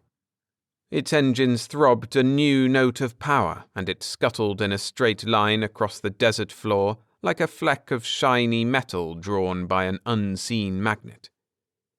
Behind it rose a thinning monument of green-black smoke, and between its tracks was a wavering line of indentations in the sand, already half obliterated by the weight of their own shallow walls. But they became deeper as the vehicle raced ahead, and then at length they ended, and the vehicle halted. There was a mound of sand that the winds, in their caprice, would not have made alone, for they sculptured in a freer symmetry. And the childlike figures seemed to realize that at once. With quick precision, they levelled the mound and found Johnny Love. They took him into their vehicle and deftly matched and replenished the waning gas mixture in the cylindrical tanks on his back. Then they drove away with him. Ferris? Ferris was your astrogeologer navigator. He died when you crashed. Harrison? Janes? Harrison and Janes are not due for 9 more days, but you are in no danger. There was darkness and warmth. His throat was dry and it burned. It was hard to talk, and Ferris was dead. Harrison and Janes were not due for 9 more days. Somebody said so. 9 more days, and then everything would be... Panic shook him, sent blood throbbing to his head, and brought consciousness back hard. His eyes opened, and he was suddenly sitting bolt upright. But, Lamson, you were 20 days behind. And the racing thought froze solid in his fumbling brain. Then there was a torrent of thoughts, and memory overran them, buried them, and red desert was rushing up to engulf him. He screamed and fell back with his hands clawing at his eyes. You are in no danger. You had thought our planet lifeless. It was an error. We live underground, John Love. That is why you did not see us, or surface indications of our existence.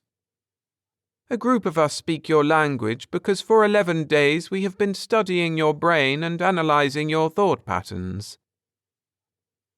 Johnny was bolt upright again, and now his eyes were wide and his hands were knotted, and where there had been only light and shadow before, there was full sight now. Swiftly he was off the low cot and on his feet, looking for the speaker, arms ready to lash out and hit. But he was alone in the small, sterile-looking chamber, and his muscles were so much excess baggage. He tried to recover his balance. He had forgotten about the slight gravity. He tried too hard, and his body crashed, confused, into a wall. Damn them, a padded wall. He regained his feet, stood still, and raced his eyes about him. There it was, above the cot. a small, round, shuttered opening, some sort of two-way communication system. He wondered if they could see him too. If they could, that part of it worked only one way. "All right, whoever you are, so you've analysed me." He had to direct his sudden anger at something, so he shouted at the shuttered aperture. "Now what?" There was silence for a tiny eternity, and he could feel them probing, evaluating him, as a human scientist would study a rare species in a cage. The feeling ignited a new anger in him, and made him want to curse the teachings that had conditioned his lifetime of thinking to the belief that man was more than an animal. He'd been sold short. "Damn you! God damn you! What are you going to do to me?" In a corner of his mind, he was aware of a gentle hissing sound, but he did not listen. The fear and terror had to be broken. Make them tell. Make them tell. His muscles grew heavy, and his face was feverish with his effort, and his eyes stung. Something like roses. But there were no roses on dead planets. "Earthman, can you still hear?" "I can hear," Johnny said. It was suddenly easier to talk, even easier to understand. They had done something. "We were surprised that your state of shock was not more severe. In the process of analysing you, we discovered that you were totally unprepared for spaceflight, and therefore—" "Unprepared? What do you think all those months of physical conditioning were for? Yeah, and all those damned textbooks? You think that barrel I cracked up was built in a kindergarten class?" "Spaceflight requires but a relative minimum of those things, Earthman. Required most is psychological and philosophical conditioning." "To what?" "To all things unreal. Because they are the most real. Infinity applies to probability and possibility far more directly than to simple space and time. But are you calm now?" The voice was growing deeper and seemed almost friendly. Johnny tried his muscles. They weren't paralyzed. He could move easily, and his head was clear. And there was no anger now. No shock. "Go ahead," he said. "Our examination of you has indicated that your race is a potentially effective one, with a superior survival factor. We feel that, properly instructed and assisted, such a race might be of great value as a friend and ally. In short, we receive you in peace and friendship, Earthman. Will you accept us in like manner?" Johnny tried to think. Hard thoughts, the way men were supposed to think. What kind of game was it? What were the strings, the angles, the gimmicks? What did they really want? His lips were dry and barely moved over his teeth, but the words came easily. "Who says you're a friend?" "We would have learned as much about you by examining your corpse, Earthman." So he was alive, and that had to prove something. And it might have been a lot of trouble to keep him that way. The hell of it was, you couldn't know anything. You couldn't know anything when you were tossed into the middle of the impossible. He felt the skin on the back of his neck chill and tighten. But who held out their hand like this? Who ever did anything like that? No. "We wish to help you, Earthman, and your race. We have observed your kind at close quarters, yet we have never landed among you nor attempted communication because of fear for ourselves. But with proper help, there need be no fear between us. We offer you friendship and progress." "You keep talking about what we get out of it." Johnny stared upward at the ceiling, got his eyes off the little shuttered aperture. He wished he had a cigarette. You sound too damned much like a politician. Perhaps at this point you should be informed that your ship is completely repaired and ready for your return to Earth whenever you desire. So it's... You said Harrison and Janes would be here in 9 days. That means I've been out for nearly 2 weeks. For a nap, that's a long time, but nobody could get that bucket back in one piece in 11 days. Not after what I did to it. Your ship is completely repaired, Earthman. Johnny knew somehow that the voice wasn't lying. So maybe when you got off of Earth, miracles did happen. He just didn't know enough. We wish to give you data to take back to your Earth which will banish disease for you, all disease. Data which will give you spacecraft that match our own in technical perfection. Data that will make you the undisputed masters of your environment. We offer you the stars, Earthman. He shut 1,000 racing thoughts out of his head. Maybe I'll believe this fairy tale of yours on one condition, Johnny said, because I can't intelligently do otherwise. And that condition? Tell me why.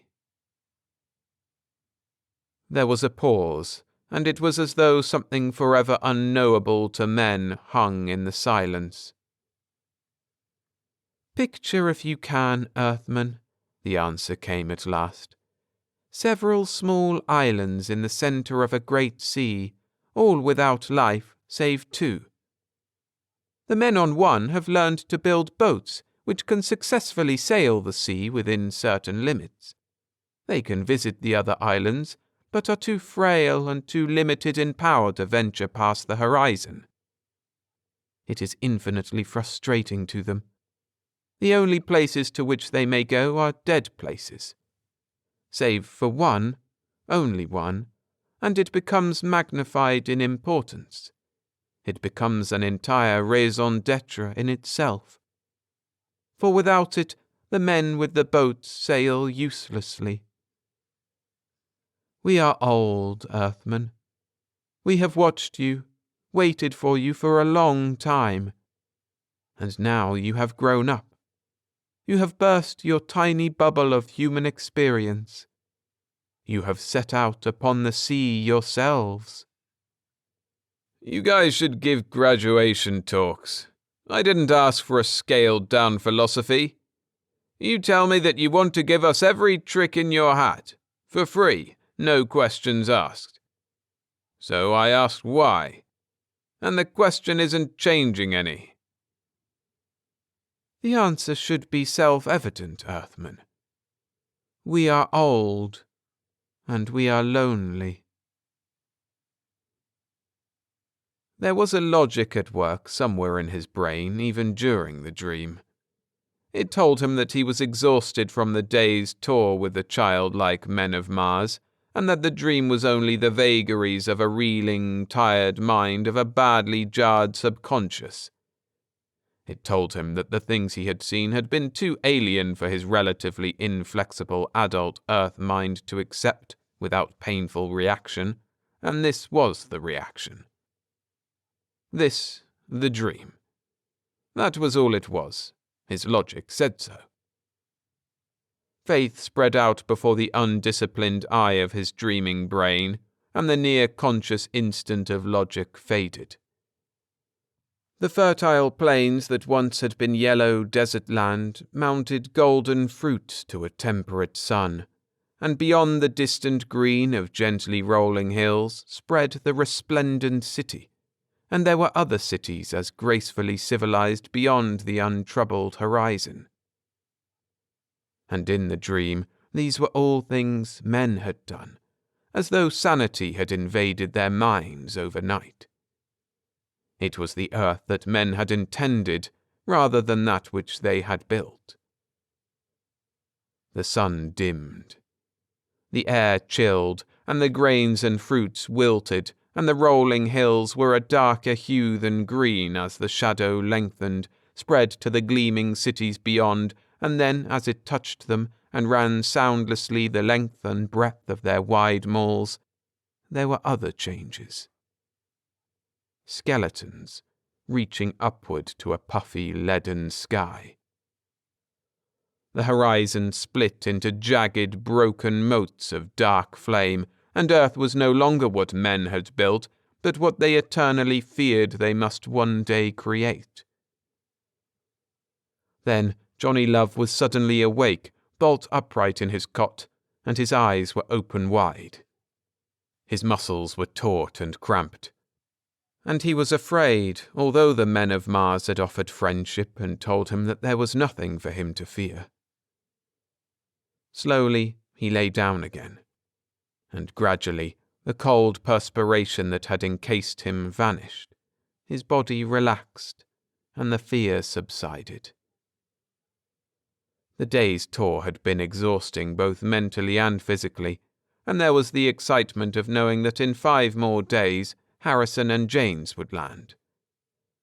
If they did not, his own ship would carry him safely back to Earth on the day following, for the little men had miraculously repaired it. They had shown him. They had shown him, and he wanted to go home. Johnny Love rolled over on the wide, soft cot, sighed, and went back to sleep. He sleeps again, Andrul. Yes, but the damage is probably done. No, or he would not sleep again so easily. His kind do not have such emotional control. The two turned away from the fading transparency of the sleeping room wall, and their short, thin bodies were an incongruous contrast to the spaciousness of the metal-sheathed corridor down which they walked. Psychoanalysis showed up the difference in his brain structure. That apparently accounts for the poor efficiency our screens are showing. What does Khan say? He says we should never have allowed the theft. Andrul cursed. Allowed it?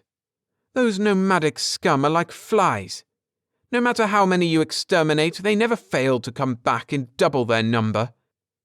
And they strike at the precise moment you are certain the bones of the last one are sinking beneath the sand. Somehow Central Patrol has got to get that unit back.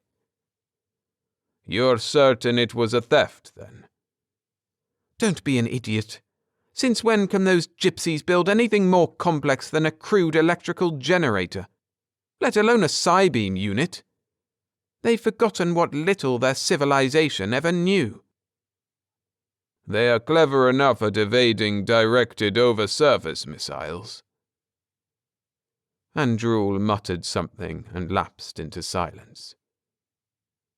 Well, there is one thing for certain at any rate.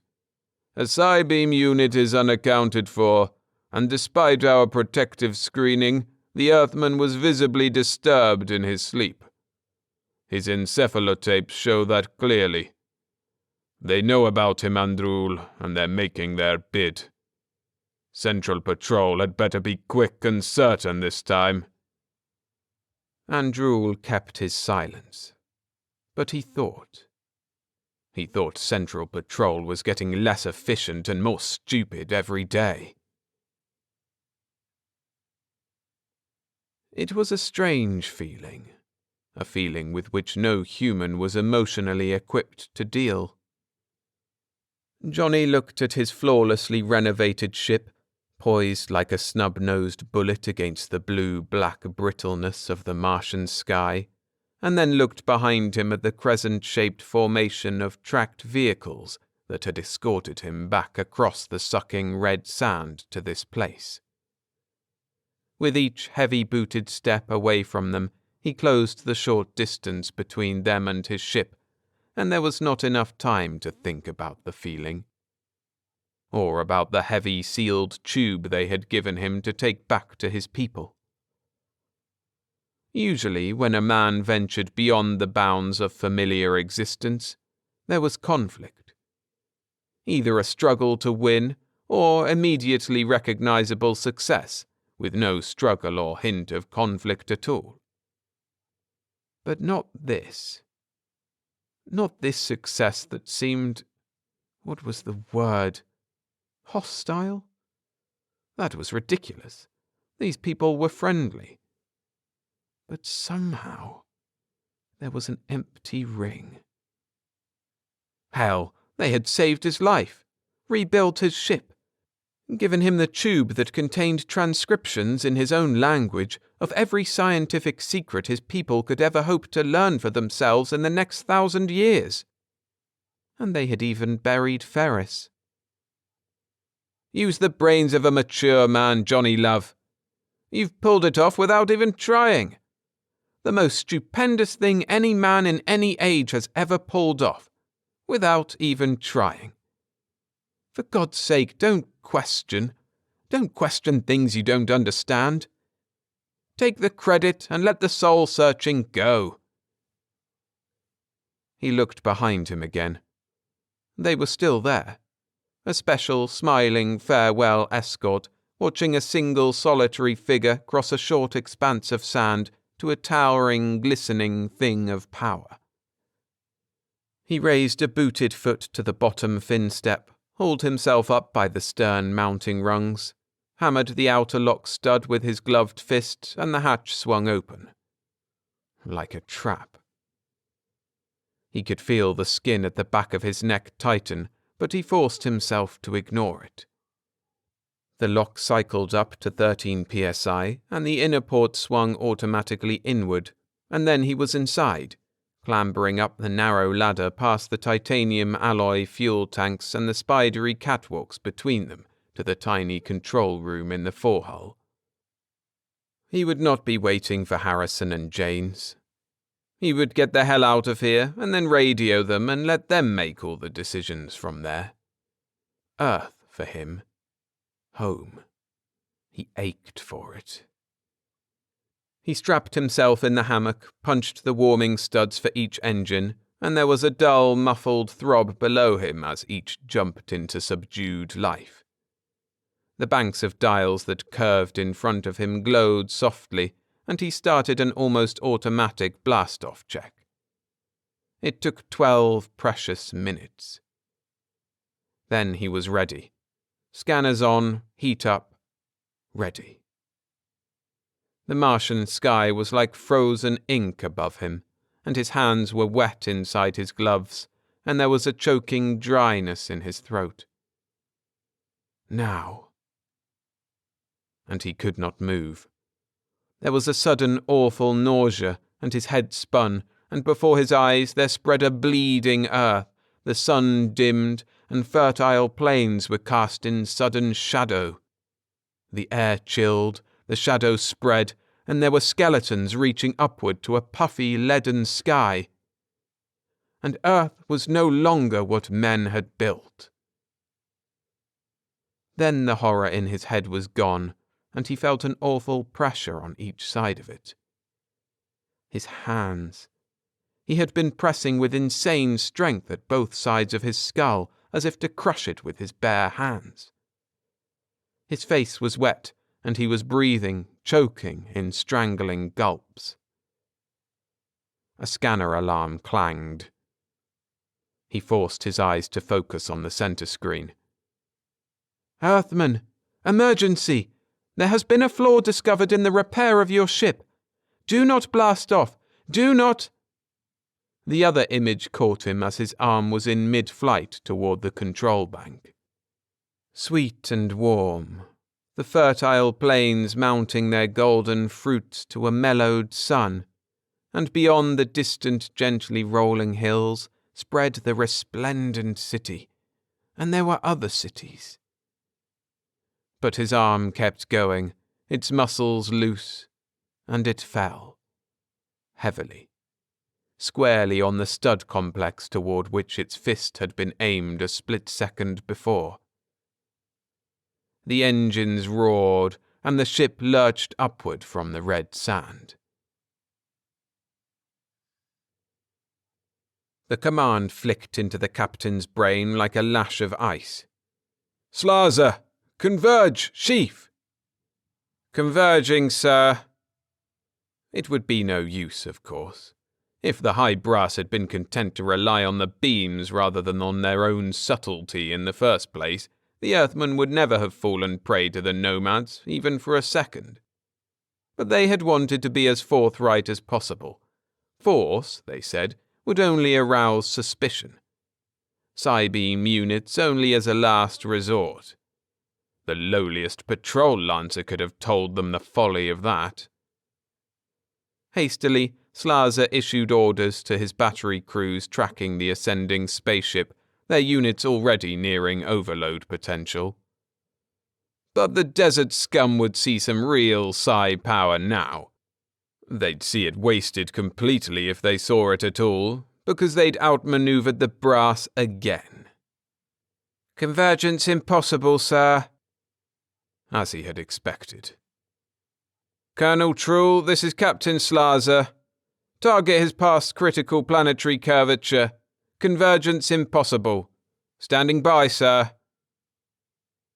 For several moments after that, the thin atmosphere of Mars was warmed a little. Acceleration blackout had not been total. Leaving Mars was even easier than leaving the surface of Earth for the orbits of the stations. But there was a period of no thought, no time, no being. And then full consciousness seeped back slowly.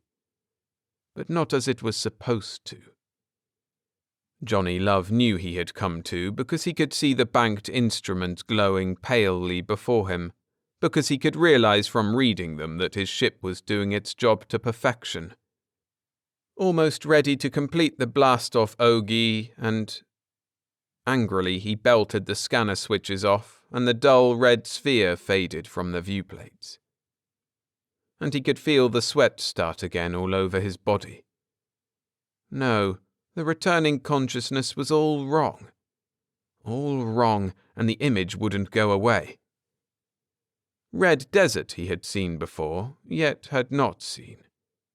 There were dark ridges of brown-green at its horizon, oddly formed crater places that might once have held placid lakes. And on all the vast surface, there was no hint of the patrol tracks, no sign of anything. But he had to descend to the place. He did not know how to locate it, but the image told him that it did not matter. The image said merely that he must begin cutting his power. There was no strength in his arms and hands, yet they moved in front of him as though things detached from his body, skillfully, surely, playing deftly across the coloured studs. Scanners on. Scanners on, kid. He watched the screens again, unconscious of what his fingers did on the panels. The dull red sphere loomed large once more. The picture was off-center. Without knowing what he did, he rectified course with the bow jets. It was centered again. But it was a different place. Still the desert, but with ridges of brown-green at its horizon, oddly formed crater places.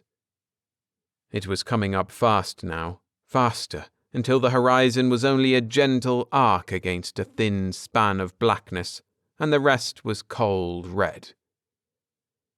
Hardly knowing what he did, his fingers suddenly raced over the control console, even before the scanner alarms began their ear-splitting clanging. The ship lurched into a direction change that threatened to wrench the hull apart, and the picture in the scanner reeled crazily. He knew his own brain was not dictating the commands of control to his fingertips, nor was it evaluating for itself the madly fluctuating values indicated on the panels. A human brain could not have done it, he knew that. He had cut power. At least there was no power. He was falling at a crazy angle, and the desert was rushing up now, hurtling up to smash him. They'd hit him, then, yet he'd felt nothing. It was getting hot. His hull must be glowing now, even in the thin atmosphere of Mars. It was a long fall. Slower than a fall on Earth, through thinner air layers, yet he was glowing like a torch. The ocean of sand rushed up. And suddenly his left hand rammed the full power stud. It was as though he'd been hit from behind with all the brute force of some gigantic fist, and there were two things. There was the split-second glimpse of a crescent formation suddenly wheeling toward him, and there was the clang of the scanner alarm. There were those two things his brain registered before the titanic force of full power squeezed consciousness from it and left him helpless. He was running. In a nightmare of a dead planet that was not dead, he ran away from something. That was how his consciousness returned. While he ran. He stopped, stumbling, turned to look behind him. And the ship was there.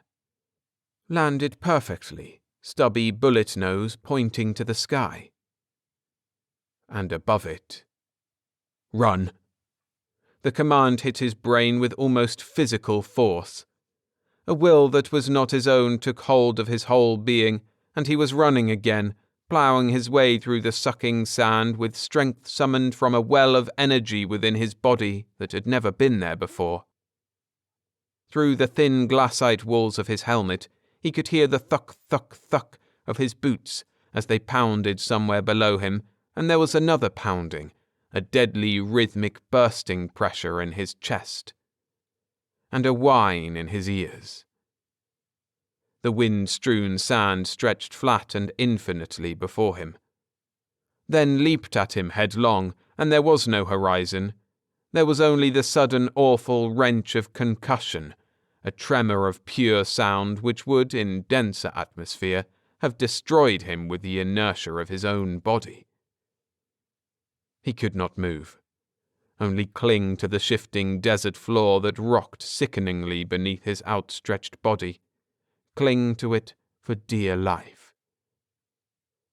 There was no thought, no understanding, only a sensation which he could not comprehend, and the sure knowledge that none of this was real. Not real, but the end of survival nonetheless. Pain, and seeing two bright objects transiting the darkness at which he looked, seeing something then between. His brain began identifying. The darkness, sky. The bright objects, Deimos, Phobos. And the something between. It was a transparency of some sort, curved, or he would not have been able to detect it at all. A vaulted ceiling through which he could see. His full consciousness came flooding back then. He tried the muscles in his neck. They hurt, but they worked, and he could move his head from side to side. There was the same transparency, as though he were covered by some huge invisible bowl. And there were men, big muscular creatures, yet thin, tall, not like the others at all. He sat bolt upright, and they did not move. It was not the same as before. No small room, no voice that he could not see. They had not even removed his suit or his helmet, and he was lying on a hard, cold substance. Then he saw what they were doing. There were two of them apart from the others, working to bring a compact-looking machine into position near him. A gleaming short cylinder swung on gimbals between slender forks, mounted on a thin-wheeled standard. They were aiming it at him. "No! No!" He tried to get to his knees, but it was as though there were no muscles in his body. "Man of Earth, we are friendly. Is that understood?" The thought words formed in his brain as the strange images had before, and then he knew. Should have guessed it, part of his mind was telling him in a fantastically detached way. The dreams, the compulsions over which he had had no control in the ship. This thing. It probably... "You are quite astute, Earthman. But it is not our technology which created this device. To save you and the civilization which you represent, and ultimately our own, it was necessary for us to steal it. It cost 6 lives. Steal? From your former captors. It is their invention, as are so many things with which they destroy. With this instrument, they have succeeded in taking one of nature's more subtle phenomenon, psychokinesis, and amplifying its energies nearly 1,000,000-fold. Those stepped-up energies can then be projected in a tight or fanned beam at will. They can make a man dream, as you did, or they can destroy him outright, depending on which of the psi factors, ESP or PK, is given dominance during projection. But we are not skilled in its operation. They detected our use of it on you while you slept, and from that moment on, you were so well screened that even at the risk of burning this unit out, we were not able to project powerfully enough to do more than merely touch your brain." There was a strange calm in his mind now. He understood the words and accepted them as matter-of-factly as they were given. Even now they were manipulating him like some intangible puppet, yet he was convinced it was not a malevolent manipulation. Convinced. The conviction, manipulation too. "Only partly, Earthman. We said we were friendly, and we are. We have calmed you and erased your fear. From this point on, we will use this instrument only for communication." And then he felt the fear in him again, gnawing, and his body was again damp and cold. But he had control now, control enough to speak. They stood before him, immobile, watching. Somewhere Johnny Love found his voice. "Look, I've been through this friendly act before." He hesitated, and they did not try to interrupt him. "Well, don't just stand there." The fear was suddenly turning to the bitter anger of frustration. They had him whipped, and he was tired. "Tell me why. You stick that thing into my head when I'm blasting for home. You force me to drop back. You blow up my ship. Real friendly, real sports." For a moment he had run out of words, and again they made no effort to answer him. "All right. I don't understand you. I don't know what you want. But nobody is trying to hurt you. Nobody's after your little desert paradise. We had an idea, that's all. We thought we could make it work. People have been talking go to Mars on my planet for longer than most of them can remember. So we finally gave it a whirl. Sorry." He looked at them hard then, and thought that there was something almost like a smile on the face of one. Smile then, damn you. "We want nothing, Earthman, but to prevent from happening on your planet the thing that happened on this. If they succeed in destroying you as they have us, then this system will always be under their heel, and we shall never be rid of them. Understand, their numbers were too few ever to conquer a planet with a civilization as large and as highly organized as that of Earth by physical means.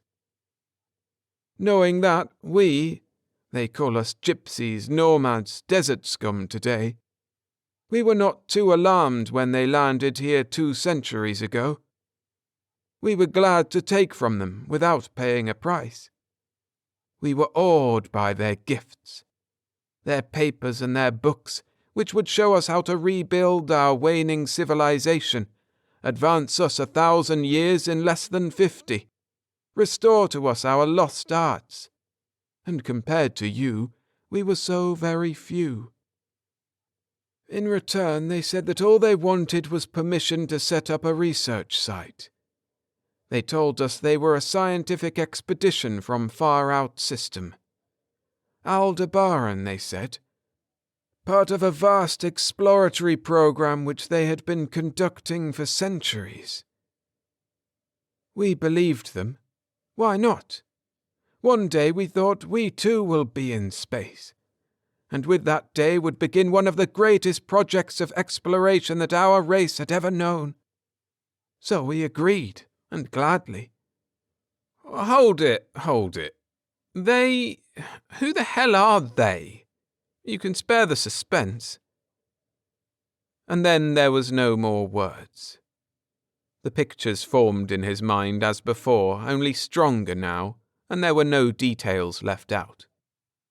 The weapons of war had been built not by the out-system men, but by their hosts. The plans had not proven too difficult to follow. The new knowledge was not hoarded, was not held under jealous guard by those who had given it, but by those to whom it had been given. One man from another, one group of men from another. States and nations from each other. Until there was no trust left on all the planet. There were the wars, then. And when they were over, the new masters had established their first beachhead in the new system. But it was only a beachhead, and had been only intended as such. The pictures broke off, the unspoken words resumed. Your planet was the ultimate target, but at first your civilization was not adequately advanced to fall prey to their technique. Their weapon is knowledge, but the potentialities of that knowledge must be understood by a people before it can be effectively used to destroy them. The rest must be self-evident. After we destroyed ourselves, they sank their infectious, hollow roots into our planet. And from then, investigated your Earth from time to time, and waited. Waited because they knew you would be coming, and they knew what kind of men you would be. Strong men, with the light of the stars in your eyes. Yet confused, weak men, with the darkness of suspicion and jealousy still in your souls. Such are humans, after all. That is why we stopped you, Johnny Love. Once your blast-off Ogie had carried you beyond the curvature of their horizon and brought you over us, our psi-beam was effective, and theirs were not. We are sorry about your ship. Once they realized that you were under our influence, and were returning rather than taking their precious data to your people, they zeroed in with those damnable guided juggernauts. It wasn't you, then? You mean There is little that they cannot do. Destruction is their forte. They could not keep us from preventing your taking their gift to your people, but they could keep that gift from falling into our hands. And they did. They do not always win, but they never lose. But Johnny's thoughts raced. The ship gone. And Harrison and Janes, Lamson and Fowler, they would be landing in a few days. Yes, the thoughts of the true Martians before him answered. And they will be given a gift for Terra as you were. If your friends return successfully to your planet with that gift, then... The thought was not completed, but it did not have to be. A beachhead was one thing. These scattered, struggling people who had once been masters of Mars might one day unseat it, for they were not yet beaten people, and their will to survive was yet strong. But beyond that... Earth taken, the system taken. There it was. There was a sudden coldness inside him now that the fact had crystallized, had become real. Here was no fantasy, no wild surmise. They left him in silence while he thought, their Psybeam turned away now. Harrison and Janes, Lamson and Fowler. Had to stop them and then somehow get home. He ached for home. He thought about Ferris, who had given his life for this thing. No, Ferris would not be going home. Ferris was dead. He signalled for the Psybeam to be turned toward him again. "You'd have to know their positions out there to make contact, wouldn't you?" They did not answer. He worked to get the words formed, and there was a fleeting thought of a green, lush planet far away, its wide streets and rolling fields bathed in warm sunlight. "I can figure 'em," he said. "I know blast-off schedules, speeds. I know the works. Those things they had in the books. Then you guys can do the rest with that thing, right?" They answered him then. "Thank you," they said, and that was all. "Answer me," the general barked again. "You, Janes, Lamson, Fowler, Harrison. For the last time, what happened out there?" The four stood silently before the nervous figure of their commander, and it was Fowler who finally spoke. "Plan 3, sir, as we've already said. Condition untenable. Return." "That is all you can say?" "That is all, sir."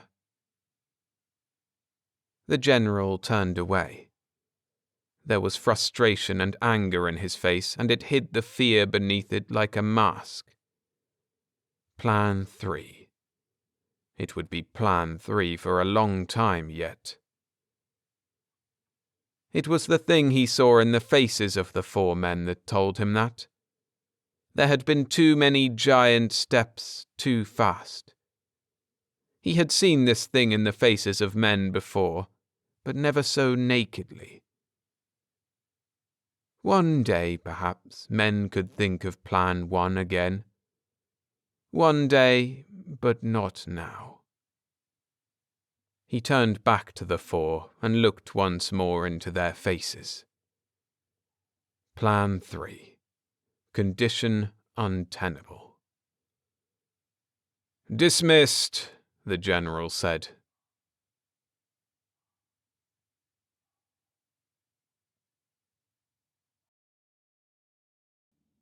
Thanks for listening.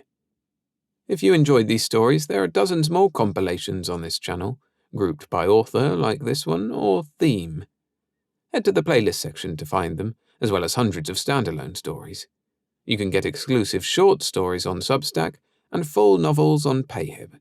Links to both are in the description, along with some other things that you might be interested in. See you in the next one.